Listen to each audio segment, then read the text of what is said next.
The king would kill a barber every 7 days, only because he had a strange horn growing on his head. To keep this unspeakable secret, every time he shaved his head, he allowed the barber to go to the treasure chest to collect a reward, then took the opportunity to push the barber into the abyss beneath the treasure chest. Because the barbers went and never returned, everyone in the entire country was very afraid. This time the one chosen was this boy. His mother knew this trip would surely be fraught with danger, but the king's command was not to be questioned. She couldn't resist. She had to pack his bags and gave him 3 muffins to eat on the road, thinking these 3 muffins would save his life. He was soon brought before the king by soldiers.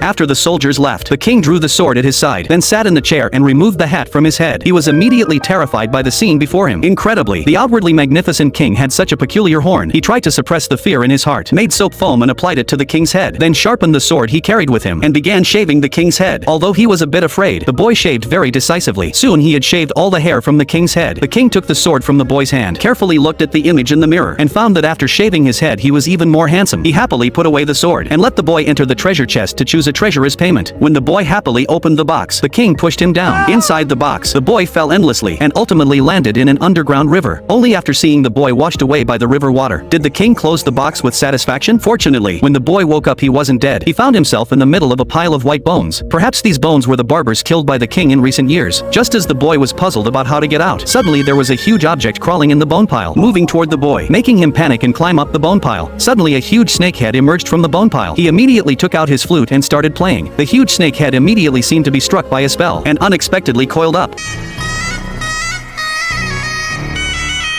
The boy, besides knowing how to shave heads, could also tame animals. So the boy played for several hours and finally tamed the giant python. Then he took out a cake from his chest and fed it to the giant python. After the giant python finished eating the cake, the boy immediately begged the giant python to release him. It's said that after eating someone's food, it's embarrassing to refuse. The giant python agreed to let the boy stand on its head. Then the giant python climbed up and brought him to the cave entrance. The boy escaped and thanked the giant python, then rushed home without stopping. When night fell, the boy just felt like something was following him. The sound got closer and closer, and he was immediately terrified. The boy didn't know if he could still see his mother.